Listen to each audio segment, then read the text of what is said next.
Napagod po ba kayo mga kapatid? Magandang umaga po sa gabing ito, mga kapatid kong minamahal. Meron po tayong isang kapatid na mag-ahandog ng awit sa dakilang Ama at sa atin lahat, ang ating kapatid na si Mirna Andrada. Purihin ang Ama. Ako na po ang magsasalita. Mapagpalang umaga po sa gabing ito. Napakabuti po ng Diyos. Ngayon po ay Sabado. Sabi ko po, kaninang umaga, niloob na ng Amang maging bahagi ako. Subalit talagang mahal ako ng Ama. Sadyang mahal ako ng Ama at ayokong tutula ng panawagan niya. Amen? Kaya po, hindi na po siguro ako magbabahagi sapagat kaninang umaga, niloob na po ng Amang ako'y makapagbahagi. Aawit na lamang po ako ng maiksing awitin para sa ating Panginoon. And I love Him. And I love Him. Kaya I will give everything to Him sa ating Panginoon. Salamat po, Ama, sa araw na ito. Huling araw ng linggo ng paglilingkod sa iyo. Buong linggo, kami ay naakay muli sa dakong ito at muli panibagong linggo ang muli mong ibibigay sa amin. Salamat po sa patuloy na buhay na sa amin ay pahiram at salamat po sa patuloy mong pagtitiwala sa amin na maging bahagi kami ng gawain mong pangkabanalan. Amen.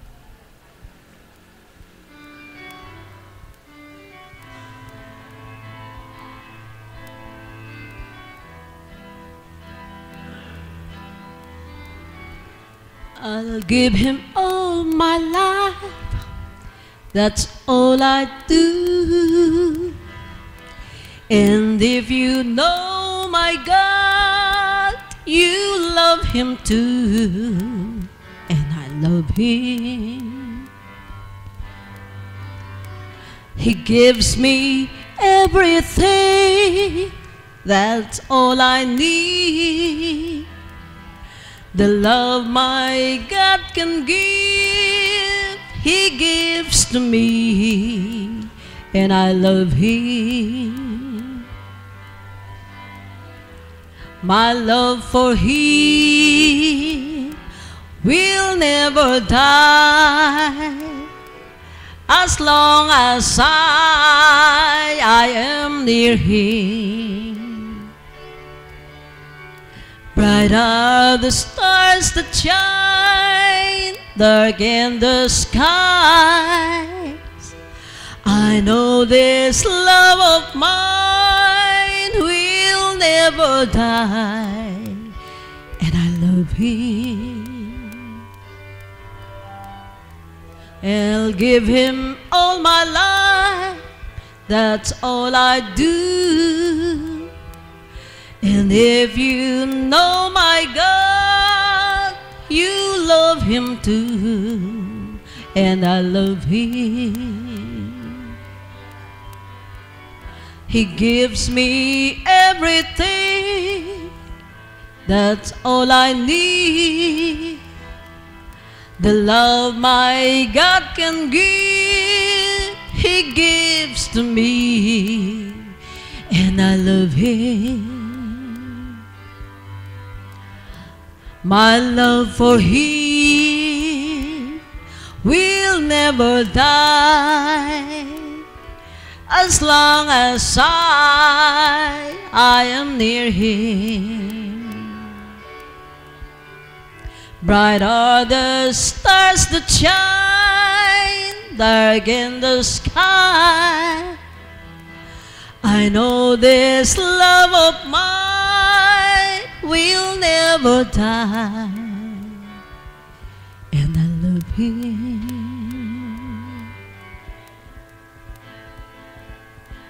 And I love Him. And I love Him. Thank you, Lord. I'll give Him all my love. Salamat po, Lord. Hindi mo ako pinauwing, hindi nakapag-aalay sa iyo. Salamat pong muli.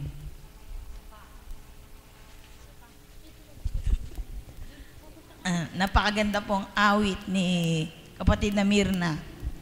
Ano po ba yun, nanay? Nakalimutan ko na. I'll give him I'll give my love. Ayun, di na yun.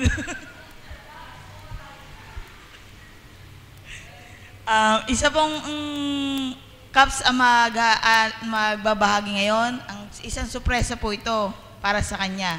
Si Caps Dennis Perez. Ando dyan. Ando dyan. Dennis Perez.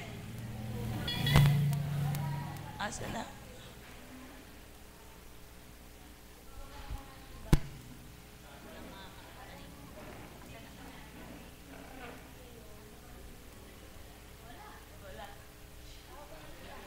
Nagtago na.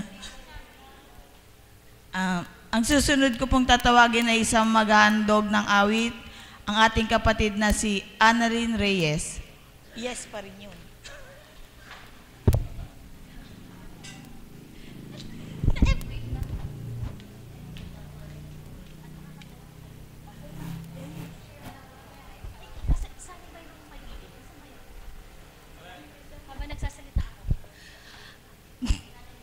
Nasaan po ba si Dennis Reyes? Diba, Dennis ano?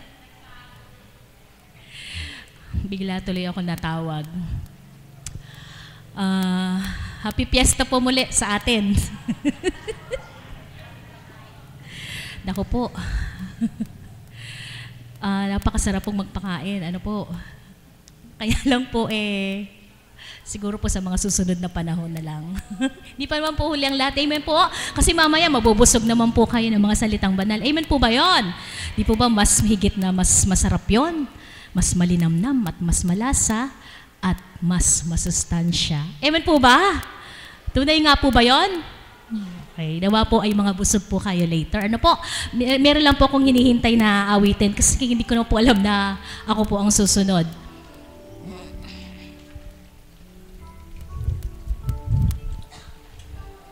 Since malapit na po ang Christmas, ito na lang po. Ayan. Bahala na si tatay ni Re. Standard na lang. Merry Christmas na lang po sa inyo, hindi na Happy Fiesta. Ano po? Merry Christmas in advance para po sa inyo lahat.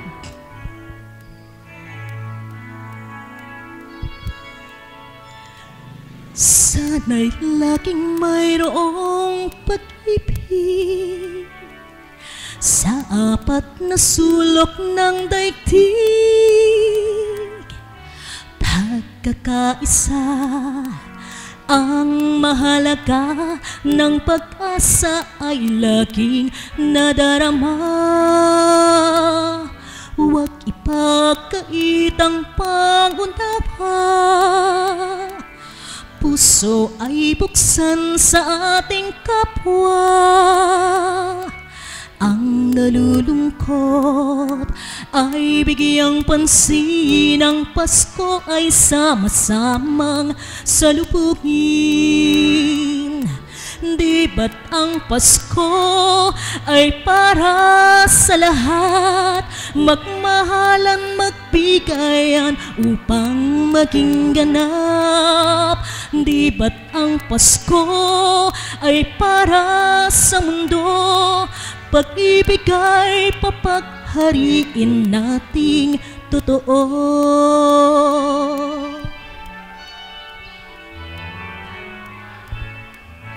Ang Pasko ay ating ipagdiwang at limutin ang pagdaramdam. Ating ihandog ng buong lugod, ang pag-ibig na sa puso ay taos. Huwag ipagkait ang pangunawa, puso ay buksan sa ating kapwa. Ang nalulungkot ay bigyang pansin, ang Pasko ay sama-samang salubungin. Kayo po, pwede po kayo sumabay.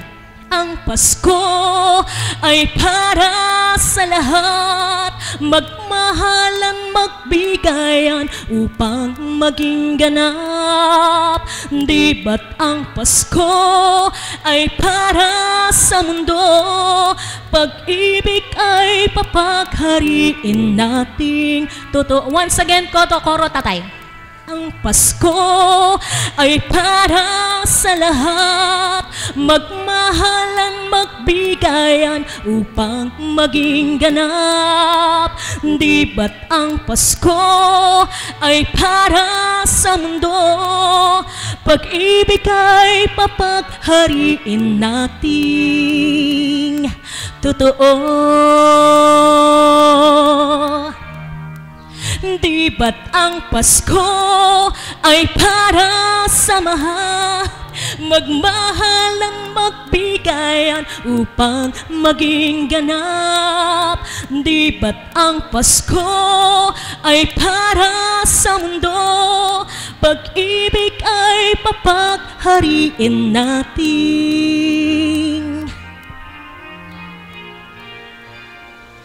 totoo.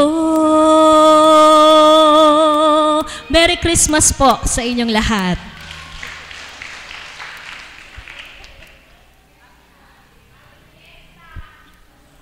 Maraming salamat po.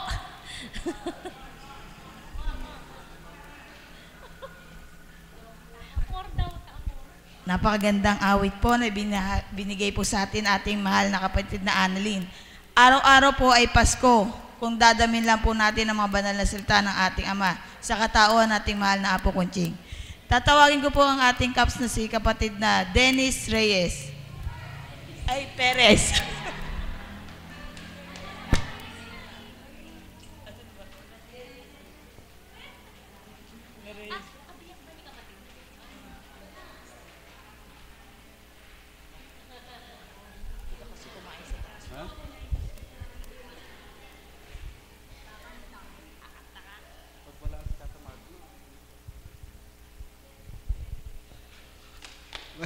Magandang gabi po sa inyo lahat.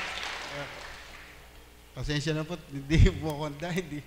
Ngayon lang po talaga ako mag-share Ay masasabi ko lang po yung nangyaring biyaya na binigay sa akin ng Ama. Last year po, nung natagalan po ako sa pag-aantay ng promotion ko. So, lagi po akong dumudulog kay Apo. Naiinip na po kasi ako na makasakay uli ng ng barko doon sa promotion na bibigay sa akin. Sa tuwing babanggitin ko po kay Apo, sinasabi po sa akin ni Apo malapit na. So, pag nagre-report po ako sa opisina ko, nagdadalawang isip ako kasi pag-report ko, sinasabi naman doon, wala pa raw po na wala pa pong barko para available sa akin. So, one time po, naanyayahan po akong kumain doon sa taas. Doon po nagsalita nga po na November daw po makakaalis ako. So, pinanaligan ko po yun. Kaya lang po, nananalig po ako pero nagdadalawang isip pa rin ako kasi tuwing magre-report ako sa opisina ang sabi wala pa rin po. Nagulat na lang po ako isang araw, tumawag sa akin yung opisina at sabi, maganda na raw po ako at sasakay na uli ako. So, nag-report po ako. Pag-report ko po, wala pa pong date. So, nagdulog-uli po ako kay Apo. Sabi niya, malalig ka anak dahil sabi niya, inaayos lang ng Ama ang kalalagyan mo. Totoong-totoo po dahil po pag-akyat ko at sa posisyon na inaktuhan ko talagang napakagaan po na inabutan ko sa barko. Wala pong kahirap-hirap. Lahat ng taong hinawakan ko sumusunod po sa akin at lahat na naging kaibigan ko. Yun lang po at maraming salamat po.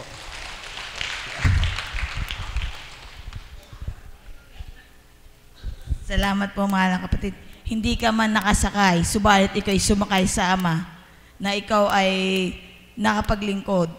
Ang susunod ko pong tatawagin ay isang taong hindi mo makikitaan ng pagdalisay, sapagkat andun pa rin sa kanya yung pagpapaganda, na may hinaharap man siya, andun pa rin ang pag-e-eskinol sa kanyang sarili. Ang tatawagin ko po ang ating Mother of the House.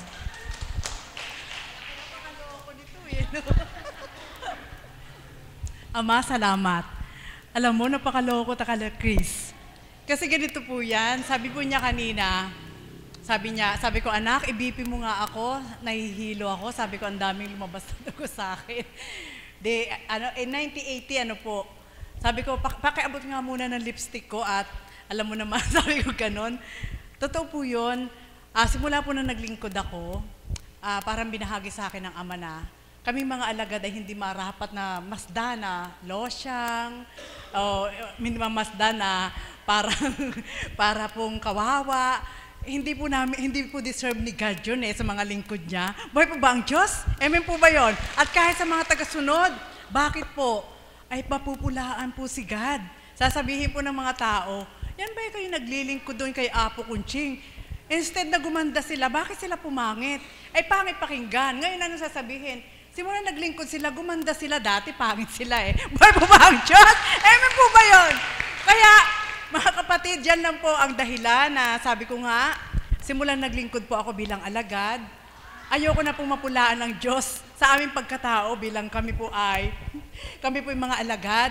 Sapagkat ang ating Panginoon ay sadyang napakabuti, napakalinis, napakabanal, at kung paanong ginamit ang ating mahal na Apo Kunching na naunang halimbawa sa ating lahat, kung paano po, siguro naman, ilan sa inyo kilala ang ating mahal na Apo, napaka-organize po niya sa gamit, napaka-organize po niya sa lahat ng bagay.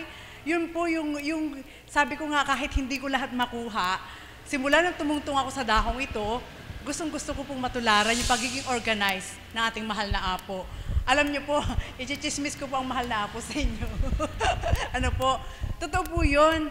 Sapagkat, sabi nga, may mga katauhan na kung mamasdan mo ay, ando na sa kanila lahat. Subalit kapag sinuri mo at nakilala mo, hindi sila ganun ka-organisado para makita mo. Amen? Hindi ka may impress doon sa kung anong meron sila pag nakita mo hindi sila organized. Subalit, alam niyo po ba sa dakong ito, nang una ko pong nasilayan ang ating mahal na Apo Kunching at nakilala siyang lubos at nakita ko ang kaloob-looban, maging ang kanyang tahanan, napaka-organized, ganyan po si God, napaka-organized. Buhay pa ba ang Diyos? Totoo po yun. Bakit po na isang panuntunan na nakita ko, nung nagpakain ng ating Panginoon sa 5,000, anong ginawa niya? 5 na pinaupo niya. Pinahiwalay niya babae at lalaki para mabigyan lahat ng pagkain.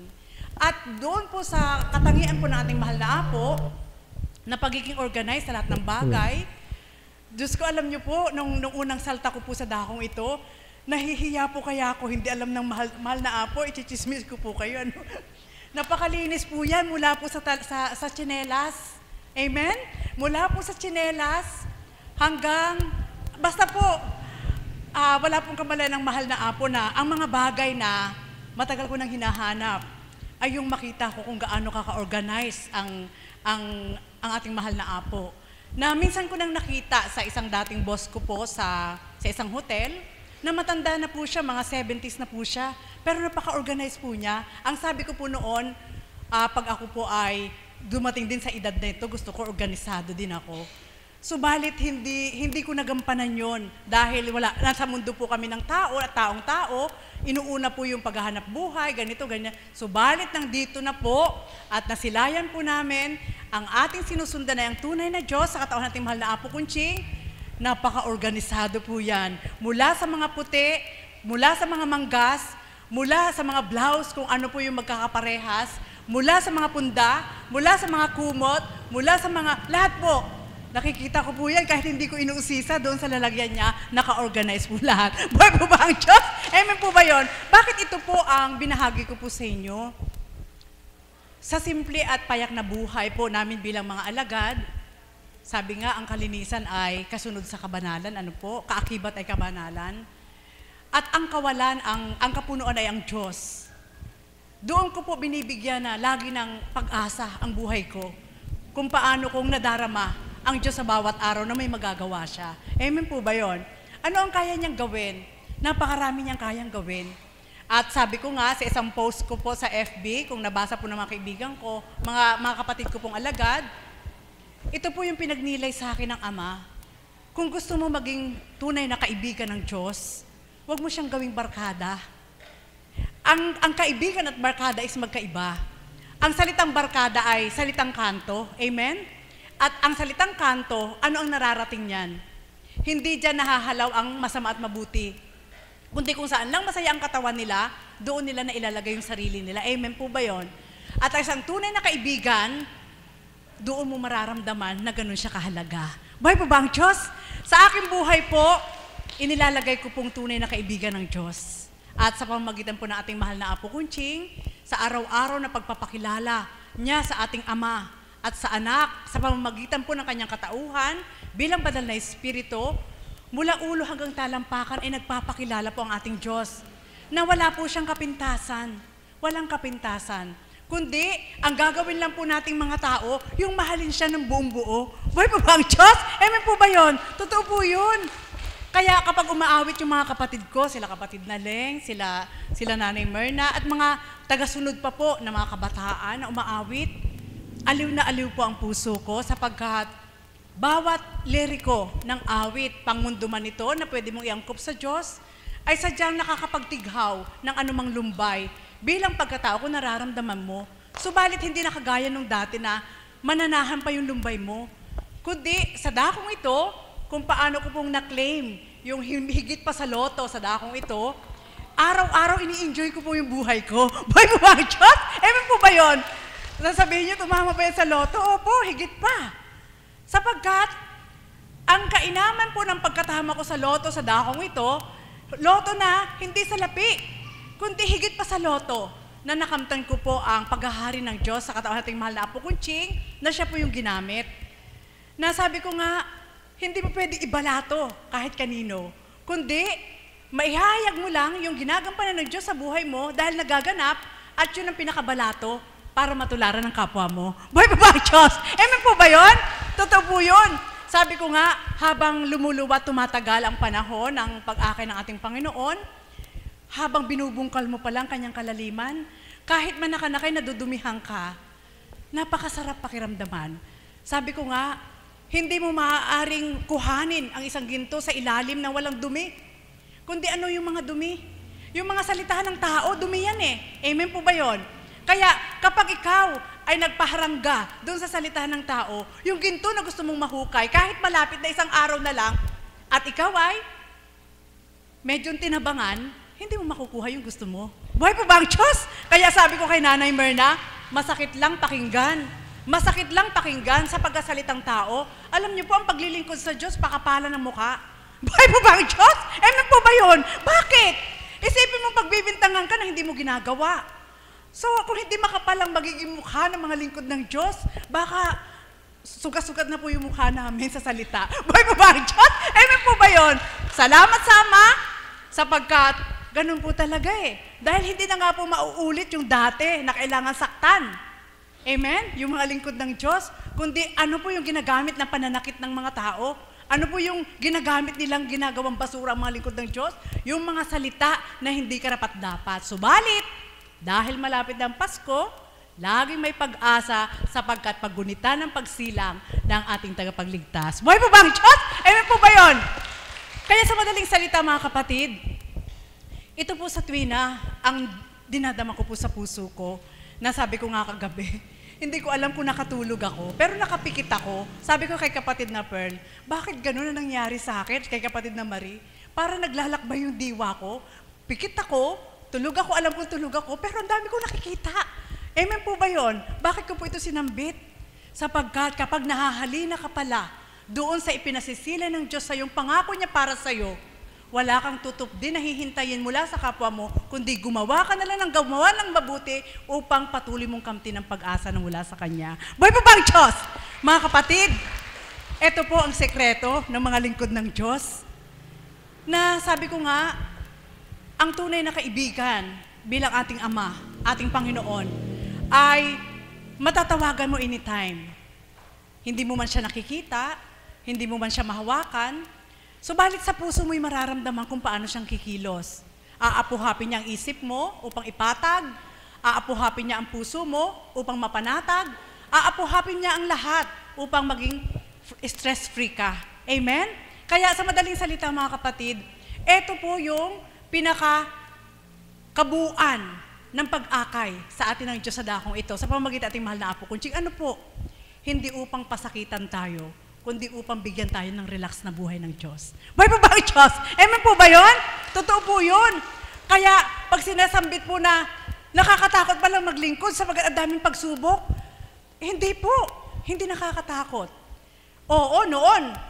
Dahil hindi ba namin alam. Umpisa pa lang, hindi namin alam. Sapagkat dalas-dalas, itetest ka ni Ama na bakit kita inakay. Para i-prove mo sa Kanya na karapat-dapat ka sa Kanya. Buhay po ba ang Diyos? Alam niyo po, sabi ko nga kay kapatid na Pearl, wala akong ipoprove sa tao. Sapagkat gawin ko man ang lahat sa tao, hindi pa rin maniniwala. Subalit sa'yo, may ipoprove ako sa'yo na binago ako ng Diyos. At sa Diyos, may ipoprove ako sa Diyos na ako'y nagbago dahil sa Kanya. Sa mahal na Apo, may ipoprove ko sa Apo Kunching na siya naging huwaran sa akin. Susundan ko po siya. Amen po ba yun? Buhay po ba ang Diyos? Doon lang nakaikot sa tatlo. Kung sino nakakakilala sa'yo ng lubos, doon mo lang ipokus yung sarili mo. Sapagkat ang tao, kahit ibigay mo yung lahat-lahat niyan, may sasabihin pa rin sa'yo. Subalit, sa kabila ng hindi mo man ikaw nila paniwalaan, ang mahalaga, yung pagmamahal ng Diyos sa iyong umaapaw, maibibigay po rin natin sa ating kapwa. Buhay po ba ang Diyos? Mga kapatid, ito po ang iiwanan ko sa inyo. Yan po yung pinakamasarap na sangkap ng aming buhay. Kapag walang pagdalisay, walang sarap. Pag walang pagdalisay, walang thrill.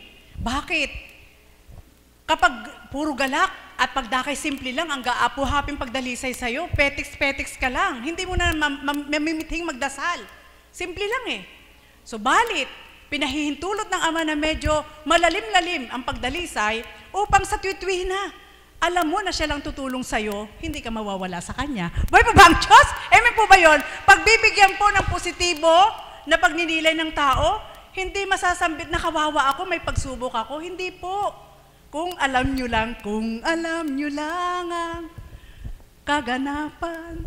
Buhay po ba ang Diyos? Alam nyo po, salamat sa Ama, papuri sa Kanya walang katapusan, na muli sasambitin ko po sa inyo, sa ibinigay at pinahiram po niyang buhay sa amin po bilang mga alagad at binigyan ng karapatan na maging lingkod niya. Hindi po kami mangangako. Subalit, isang mission at vision po namin sa aming sarili ay makatupad sa ating Panginoon at nawa, hindi siya nagkamali. At nawa, wag siyang mabigo sa amin. Amen po ba yun? Sapagkat kung ito po dito ko po ipofocus yung aking pagninilay, ayoko pong biguin si God. Bakit? Sapagkat hindi niya ako binigo. Buhay po ba ang Diyos? Hindi niya ako binigo. Although, hindi naman ganun ka-perfect ang pamilya ko. Although, hindi naman ganun kaganda ang buhay ng anak ko. Although, hindi naman ganun kaganda ang buhay ng mga kapatid ko. Ang mahalaga, naroon po yung kaukulang napakasaya. Bakit? Hindi komplikado ang buhay. Sa simple at payak na pamumuhay, sa iyong kawalan, napupunan ng Diyos, sa iyong pangangailangan na ibibigay niya, at wala ka nang masyadong iisipin na marami pang ganito. Subalit ang ating Panginoon, napakasarap kasama. Kaya papuri sa Ama'y walang katapusan, napakasarap po niyang kasama. Yun lang po yung masasambit ko sa inyo. At sa bawat araw, ganun po siguro ang damdamin na unti-unting nakakarating doon sa malalim-lalim, na sa unay medyo matatakot kasi kakapain mo yung lalakaran mo. Subalit pag alam mo na patag doon at may kasama ka, napapailalim upang alamin mo ang katotohanan sa ilalim, mapapanatag ka na rin. Amen po ba yun? Nawa makuha niyo po yung nais ko pong ipasilay sa inyo sapagkat doon ko po nararamdaman na sa pag-usad ng mga panahon, hindi po humihina ang espiritu kailan paman. Kundi kaya hindi maramdaman ng lahat yung kalakasan, sapagkat mismo yung may katawan ay mahina. Buhay po ba ang Diyos? Patawad po. Yun po yung katotohanan Hindi po humihina ang espiritu kahit kailan. At wala siyang pinipiling araw kung kailan siya malakas. Araw-araw, consistent po ang kanyang lakas. Kaya sino man ang nagmimiti, nakamtin ang lakas ng espiritu, araw-araw mararamdaman mo yon kung ikaw mismong may katawan ay nagmimiti na maging malakas sa iyong espiritu. Buhay po ba ang Diyos? Nawa po, sabi ko nga, totoo po nung nagkasakit ako, kahit hindi po ako makatayo, una kong sabi ko kay Chris nung pinabantayan po ng mahal na apo, Chris, pakiabot muna ng skinol ko. Kahit masama, kasi gusto ko pong mamatay na maganda ako. Buhay po ba ang Diyos? May po ba yun? Sabi ko kay kapatid na Pearl, paabot po ng lotion ko, lotionan nyo ako. Kahit hindi po ako yan makatayo. Totoo po yun. Sapagkat gusto ko po, mamatay ako, sabihin nila, ay, ang ganda naman ng alagad na yon nung naglingkod. Dati, pangit sila Buhay mo ba ang Diyos? Ngayon, wala na pong maipipintas. Sapagkat kahit may problema, maitatago ka ng Ama na maging maganda ka pa rin sa pananaw niya. Sapagkat hindi nga kami ang nagdadala siya. Sumusunod lang po ang bawat isa at yan po ang katotohanan. Totoo po yun. Oo, maari noon, masambit ko. Nagugulo ang isip ko pag may problema ako. Subalit ngayon, alam niyo po, kapag nagulo ang isip mo na may problema ka, hindi Diyos ang kasama mo. Buhay po ba ang Diyos? May po ba yun? Ang Diyos ang nagpapayapa, ang Diyos ang nagbibigay ng pag-asa, kaya kahit anong problema ang tahakin mo, payapa ka pa rin sapagkat kasama mo ang Diyos. Lagi siya nagpapakilala, manahimik ka lang. Ako'y tunay na Diyos na dapat mong asahan. Amen po ba yun, mga kapatid? Nawa po. Sabi nga, nagaulat pa nga, sabi kay kapatid na Pearl, sabi daw ni Doki, akala ko, Tita Pearl, 48 years old ka lang. Hindi ko alam, malapit ka na bang mag-senior citizen? Buhay po ba ang Diyos? Amen po ba yun? Nakakagalak. Kanino prestige yun? Di ba kay God? Di ba kay God prestige yun? Siyempre, dahil walang masisilip ang tao na ang mga naglingkod sa dakong ito ay kinawawa ng ating Panginoon. Hindi po. Alipin man kami sa paningin ng tao, subalit hindi kami inalipin ng Diyos. Amen? Kung alam nyo lang, iba siya, magbigay. Kaya, nawa po, hindi man namin sabitin kung ano yung binibigay ng Diyos sa amin. Alam kong binibigay din po sa inyo. Pahalagahan lang po natin mula sa simula.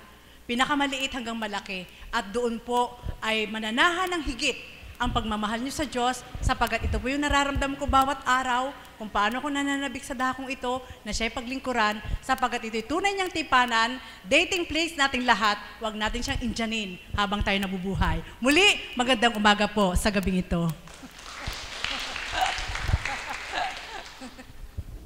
Yan po si Mother, naka-eskinol po yan.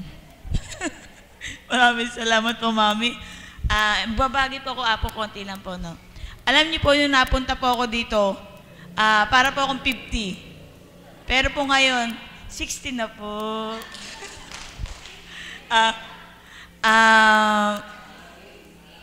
16.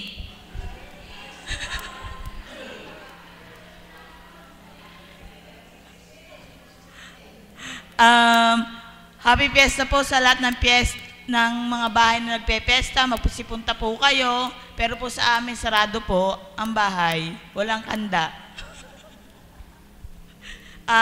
Magsitayo po ang lahat at maghawak-hawak ang kamay, awit